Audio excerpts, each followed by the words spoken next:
because they can never be allowed to fly. They will attempt to find their way home where they were raised themselves.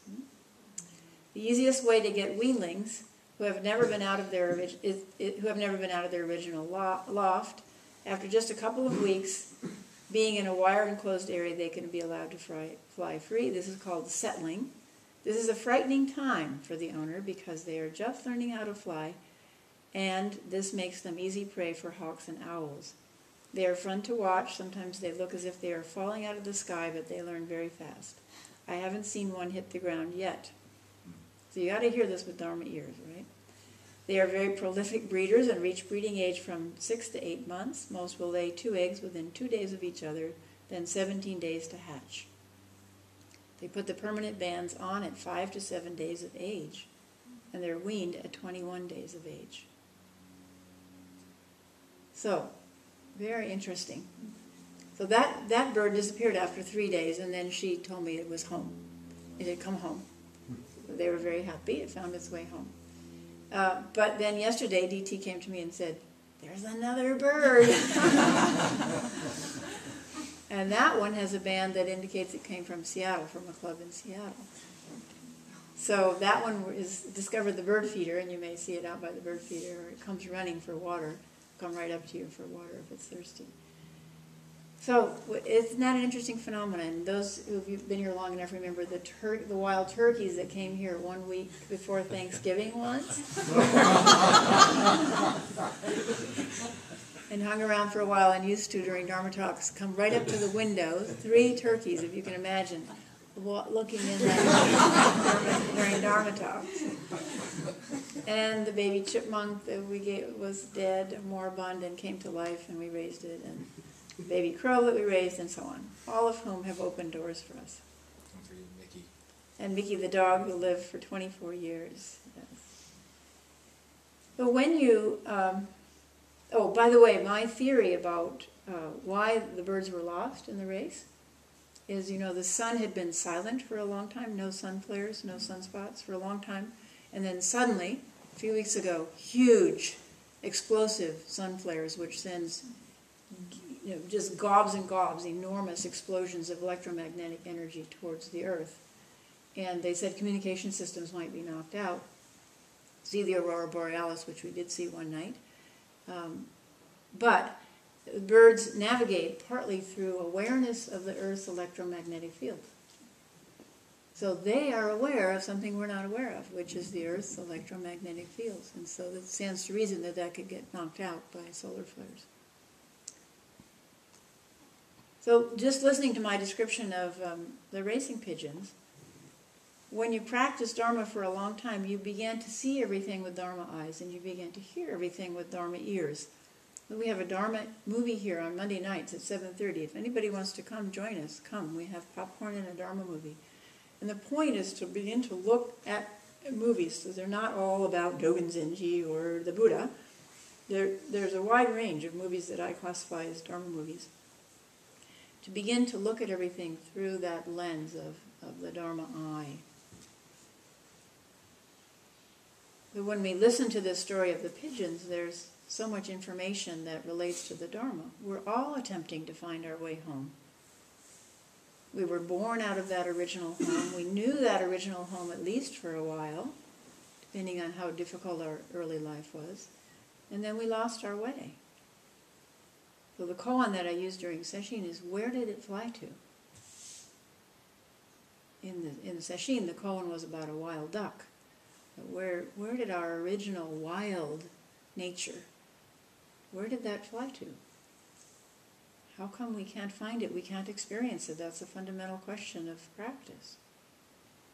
Spiritual practice provides direction on how to get started on the path. It provides encouragement and prodding to keep going. And it provides so many tools so that we can open up this path for ourselves. How did we lose track of home? What kind of nourishment do we need? Refreshment or nourishment do we need to renew ourselves so that we can keep going, we can keep flying towards home? All of us went through frightening times for our owner. If you consider, our mind considers itself our owner, right? It owns the body, and the body is supposed to do what the mind tells it to do. Like reach out and take something I want to eat and put it in that hole there. And now, legs, move me over there because I want to be closer to that person, because I really like that person. So the mind considers it itself our owner. So we all went through some kind of frightening times for our owner, and so it found ways to protect us. These were childish ways, because that began so early in life. So there are ways like saying, no, I won't do that, art is stupid, or don't even try, it's too risky. So we've heard these. Or develop a very elaborate scheme to protect yourself, and don't deviate from that scheme, or it's dangerous. So these were ways, through our inexperience and our childishness, that we developed to protect ourselves, which no longer serve us. So practice gives us a way to let go and fly free and begin to fly home. One person said, I've heard it 1,000 times, but it doesn't mean anything until you've experienced it yourself. This was about an experience during Sesshin. I've heard it 1,000 times, but it doesn't mean anything until you've experienced it for yourself. Once you've experienced it, then these previous somewhat mysterious phrases in the sutras begin to open up and have clear meaning, obvious meaning. So for those in particular who've just had this fresh experience in Sesshin of sitting and having the mind quiet down, as some people expressed it, to things as they are. To things as they are with nothing added. Or as Suzuki Roshi used to say, things as it is. Things as it is. It is one thing as it is. And people say, well, it's weird to say, but that's my experience. Things as it is. Well, that is precious mirror samadhi. That's what that chant is talking about. When the mind is a mirror with no distortion at all, no aspect of self inserted in bending things, twisting things through desire, aversion, and ignorance.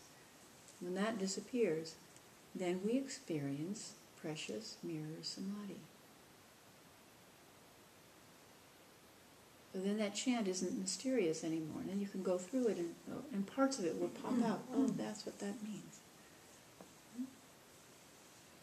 So precious. So precious. But possible. Possible in this lifetime for anyone. To feel completely at home. To feel all of things as it is, as us, and also to feel our small part of it, fitting exactly as it should. This is the promise of practice. To come home, experience the home of things as it is. So please, keep practicing so that all of these will eventually open up for you. Thank you.